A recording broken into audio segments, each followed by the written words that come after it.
Noi delle vecchie province. Il ritorno in Friuli Venezia Giulia degli enti intermedi passa attraverso il titolo di una raccolta di maldobrie di Carpinteri e Faraguna. Precisiamo subito, oggi in Consiglio regionale si è discussa una mozione di Massimo Morettuzzo secondo il quale, statuto alla mano, per riaprire Palazzo Galatti e le altre sedi provinciali in regione sarebbe necessario un referendum. L'articolo 7 si dice chiaramente che si prevede l'istituzione di nuovi enti previa intesa con le popolazioni interessate. Questo io lo interpreto come la volontà di chiedere ai territori del Friuli Venezia Giulia se sono d'accordo con la reintroduzione delle province così come c'erano in precedenza. Però, spiega l'assessore Roberti, l'istituto referendario si riferisce a nuovi enti. Per le province in realtà si tratta di un ritorno. Quando abbiamo riformato lo statuto con la nostra proposta abbiamo inserito un articolo, un comma all'articolo 7 dello statuto che prevede il referendum, esattamente come accade per i comuni, ma quello in una situazione a regime, cioè quando le province esistono,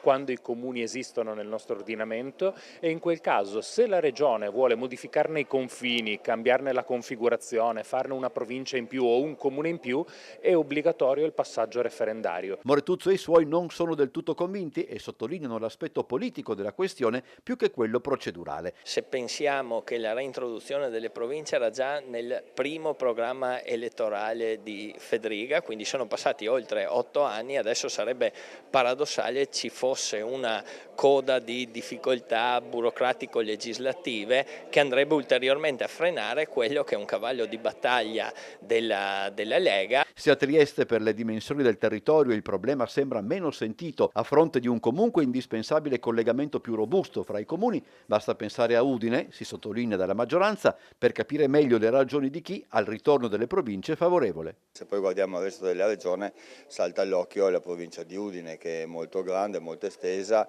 e quindi io credo che un coordinamento tra comuni assolutamente sia necessario. Io credo che le persone abbiano compreso che non si tratta di un poltronificio ma che si tratta invece di un mettere insieme e a sistema un settore amministrativo che va tutelato e va salvaguardato.